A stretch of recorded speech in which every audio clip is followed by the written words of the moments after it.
Hi! இன்னைக்கு ஒரு சூப்பரான சீஸ் மேகி எப்படி செய்யறதுன்னு பார்க்கலாமா? நான் அதுக்கு கடாயில கொஞ்சமா எண்ணெய் விட்டுக்கிட்டேன். ஒரு வெங்காயம் வந்து நல்லா சாப் பண்ணி போட்டுக்கிட்டேன்.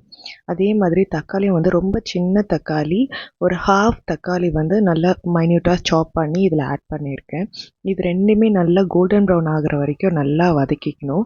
இது நல்லா வதங்கினதுக்கப்புறமா இதில் நான் என்ன பண்ணியிருக்கேன்னா, ஒரு பிஞ்ச் ஆஃப் சால்ட் ஆட் பண்ணியிருக்கேன். இந்த வெங்காயம், தக்காளிக்கு தேவையான அளவு மட்டும் தான். அதே மாதிரி பிஞ்ச் ஆஃப் மஞ்சத்தூளும், பிஞ்ச் ஆஃப் வந்து மிளகாத்தூளும், குழம்பு மிளகாத்தூள் தான் நான் இதுக்கு வந்து ஆட் பண்ணியிருக்கேன். இது நல்லாவே எல்லாத்தையுமே நல்லா கலரி விட்டுட்டு, தண்ணி வந்து மேகிக்கு தேவையான தண்ணிய மட்டும் நம்ம ஊத்திக்கணும் இதில. இது மேகிக்கு தேவையான தண்ணி ஊத்திக்கிட்டதுக்கு அப்புறமா, அந்த மசாலா இருக்கு இல்லையா? மேகி மசாலா, அத வந்து பிரிச்சு கொட்டிக்கலாம் நம்ப.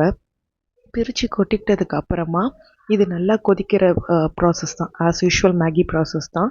கொதிச்சதுக்கு அப்புறமா நம்ம இதில வந்து மேகிய வந்து உடைச்சு போட்டுக்கலாம். உடைச்சு போட்டதுக்கப்புறமா நான் இத க்ளோஸ் பண்ணல.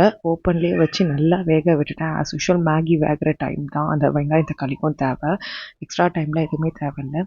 இது நல்லா வெந்து வந்ததுக்கப்புறமா, இத ஒரு ஃபைனல் ஸ்டேஜ் நம்ம மேகி இறக்கிறதுக்கு 1 ஆர் 2 மினிட்ஸ்க்கு முன்னாடி, இதில வந்து நம்ம தேவையான அளவு சீஸ் நமக்கு எவ்வளோ தேவையோ அந்த அளவுக்கு சீஸ ஆட் பண்ணி, இதோட நல்லா கலரி விட்டுக்கோங்க. அது நல்லா பிளெண்ட் ஆகணும். அப்பதான் வந்து மேகில நல்லாயிருக்கும். சூப்பர் டேஸ்ட்டா இருக்கும்.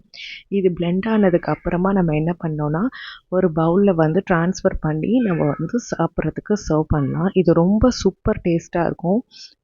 ரொம்ப நல்லதும் கூட சீஸ் ஆக்சுவலா பசங்களுக்கெல்லாம் கொடுக்கும்போது. ஸோ ட்ரை பண்ணி பார்த்துட்டு எப்படி இருந்துன்னு சொல்லுங்கள். நாளைக்கு வீடியோவில் பார்க்கலாம். பாய்.